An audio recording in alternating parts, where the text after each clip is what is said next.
আসসালামু আলাইকুম। সবাই ভালো আছেন? আমি আলহামদুলিল্লাহ ভালো আছি। কী আর বলবো, বলার কিছু নেই। আমরা প্রবাসী, তাদের নিয়ে কিছু কথা বলছি। টাকার পিছনে ছুটতে ছুটতে জীবন করলাম শেষ, প্রবাসের মাটিতে পা রেখে আরও হলাম নিঃশেষ। প্রবাস যে কত কষ্টের তোমরা বুঝবে কি, এসে দেখো এ প্রবাসে কষ্টের জীবন শেষ। প্রবাসী মানেই টাকার মেশিন, সবাই এটা জানে।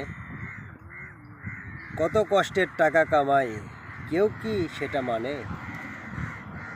জানি না কেমন হলো আমার এই ছন্দ, আশা করি সাপোর্ট করবে আমার এই ভিডিও। ধন্যবাদ সবাইকে। আসসালামু আলাইকুম।